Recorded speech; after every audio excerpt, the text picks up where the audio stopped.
Hi everyone! In this video, I want to talk about what a fragment sentence is. A fragment sentence is missing either the subject or the object of the sentence. Here's an example of a sentence without a subject. Went to the store. So at this point, you're probably asking who or what went to the store because that sentence didn't say. See, went is a verb, which means that someone or something has to be acting out that verb.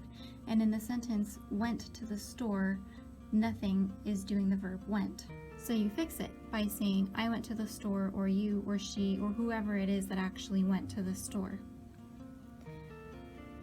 Here's a more realistic example. This is something that I see a lot in students' essays. So here the first sentence is correct. The movie is the subject, tells is the verb, and the story is the object. So the movie Finding Nemo tells the story of a father looking for his son.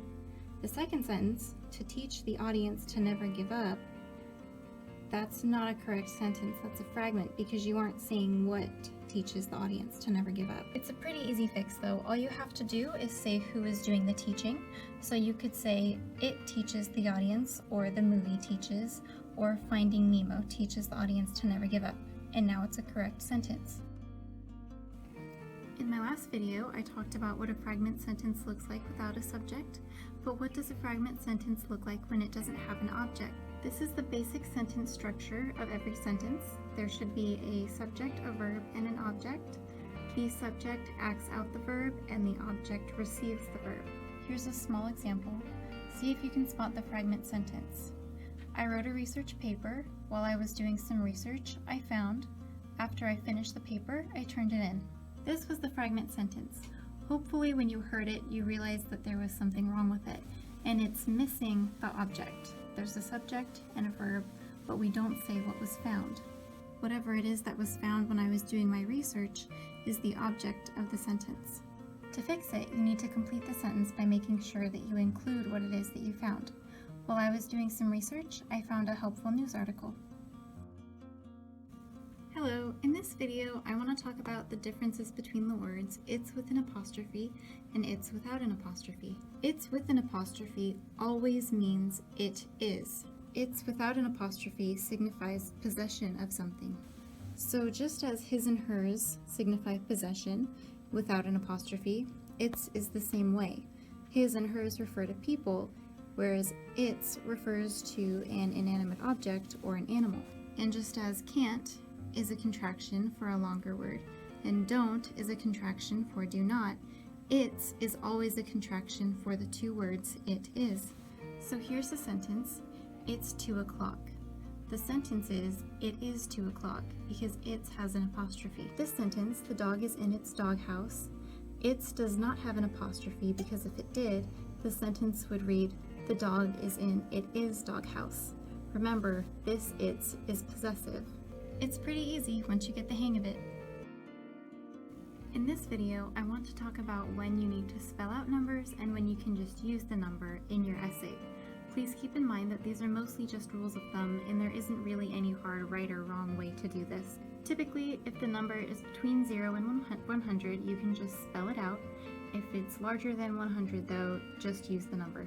If a number is round, spell it out. So a round number would be like 100,000. Yes, it's a large number, but because it's a round number, you can just write it out very easily. If the number looks like this, please be nice to your reader and don't make them read that whole number spelled out. Just put the number.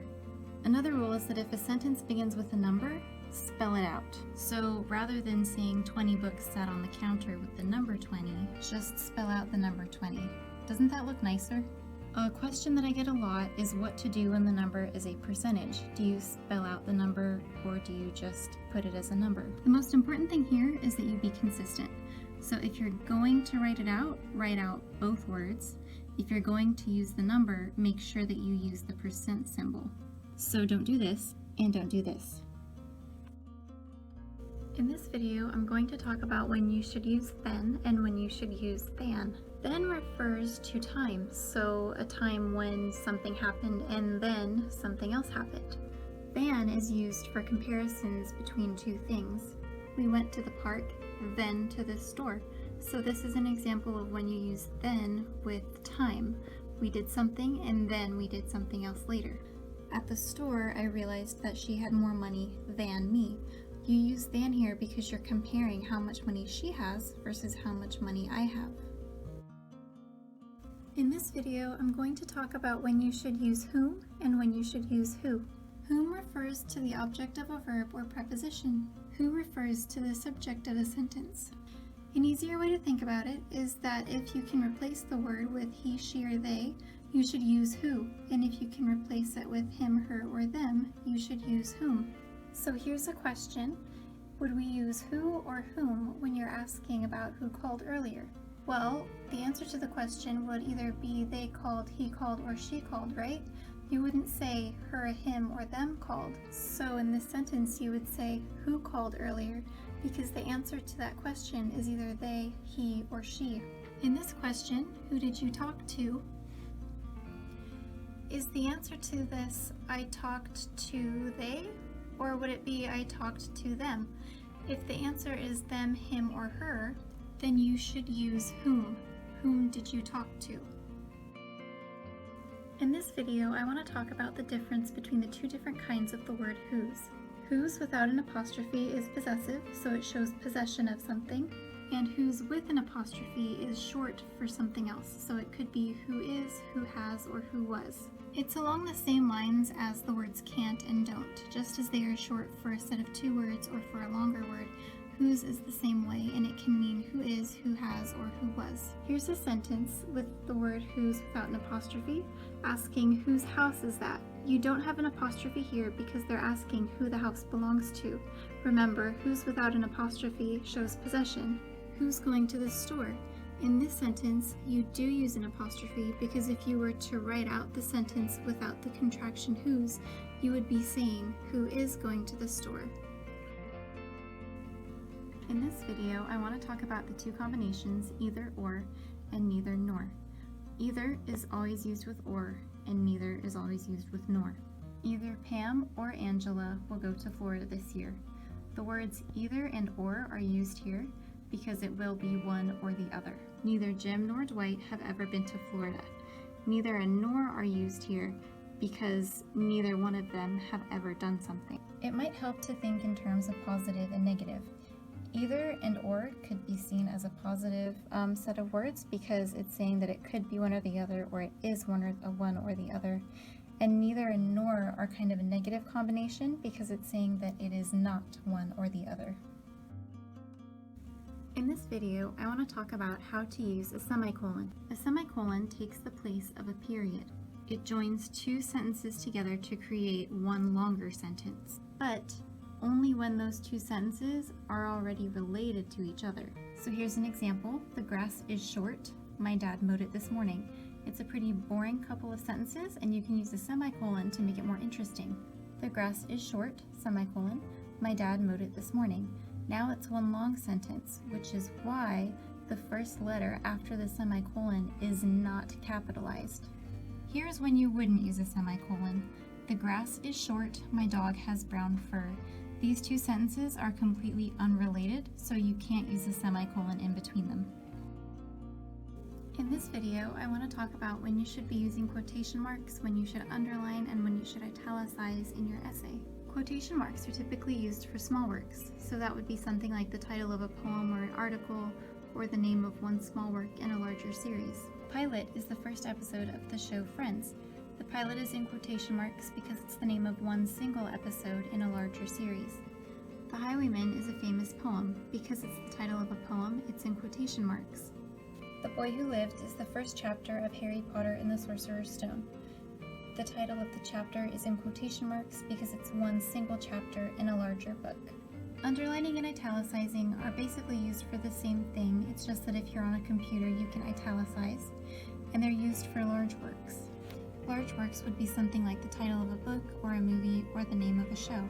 Here, Friends is underlined because it's the name of the entire show. Here, Harry Potter and the Sorcerer's Stone is underlined because it's the name of the whole book, whereas the chapter is just in quotation marks. In this video, I want to talk about quote integration in your essay. This is helpful if you're writing a research paper or a book report and you need to cite a source or the book that you're reading. These are the three things that should be in your quote. The signal phrase introduces the quote, and then after the quote, you have the in-text citation. Here's an example of what your quote might look like if you were writing a research paper. According to the New York Times, this is the signal phrase, and your signal phrase will say according to or in a study done by. This lets the reader know who this quote is from. According to the New York Times, pink elephants are more rare than purple elephants. And then you have your in-text citation, which is going to be the author's last name and the page number where you found the information. Notice that the period goes on the outside of the parentheses and not at the end of the quote. A quote for your book report might look a little bit different. It'll start off with the signal phrase that says the author states that, or you could use the author's last name. If the author's last name is Smith, then you could say Smith states that. And then you'll have your quote, and then you'll have the author's last name and the page number, and again, the period goes at the end of the parentheses. And that's the basic formula that your quote will take in your essay. In this thesis statement video, I'm going to be talking about what happens when your thesis statement is too broad or too specific and how to fix those issues. The thesis statements that I made up here are more specifically for a persuasive essay where you convince the reader that something's a problem and then offer a solution, but these tips apply to any essay where you have a thesis statement. Here's an example of a thesis statement that's way too broad. Student loan debt is a problem. Your reader is going to read that and then wonder, how is it a problem? For who is it a problem? Where is it a problem? Are we talking about the whole world or just the US? What kind of problem or problems does it cause? And how can it be fixed, if it can be fixed? That's why it's a problem when your thesis statement is too broad. It doesn't answer all of the reader's questions. Here's what a thesis statement looks like when it's too specific. In the US, student loan debt stops many people from being able to buy a home, and the only way to fix this is by reallocating funds from the military. So because you mentioned a problem specifically, which was that students are unable to buy homes, it means that it's the only problem you can talk about in your essay, despite the fact that this topic actually causes a lot of problems for people. Same thing with the solution. Because you mentioned a specific solution, it's the only solution that you can talk about in your essay. Because anything that's in your thesis statement has to be in your essay and vice versa. Anything that you leave out of your thesis statement cannot be in your essay. Here's an example of how you can fix that problem. In the US, student loan debt causes a variety of problems for current and former students. These problems can largely be fixed through the reallocation of tax funds and loan forgiveness programs. So you're specifically saying that this is a problem in the US, first of all, and that student loan debt causes a variety of problems. This leaves the door open for you to list those problems and go into detail of what those are in your essay. And then because you're not mentioning a specific solution, you're leaving the door open to talk about more than just one solution, because for a lot of problems that you might be bringing up in your essay, there's probably more than one solution for them as well. In this video, I want to talk about using verb tense in your essay. Verb tense refers to the past, present, or future that a verb is currently in. So was, is, and will are all of the same verb, they're just at different points in time. So he was running, he is running, he will run. Book reports are typically written in the present tense, so you want to make sure that all of your verbs are in the present tense if you're writing a book report. Also, make sure that you aren't switching your verb tense in between sentences or even in the same sentence. If you're writing in present tense, you want to make sure that all of your verbs are in present tense. Here's an example. Harry Potter is a boy wizard. He was the one who killed Voldemort. So the first sentence is correct because is present tense and we're talking about a book.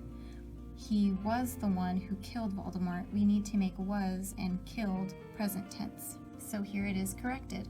Harry Potter is a boy wizard. He is the one who kills Voldemort.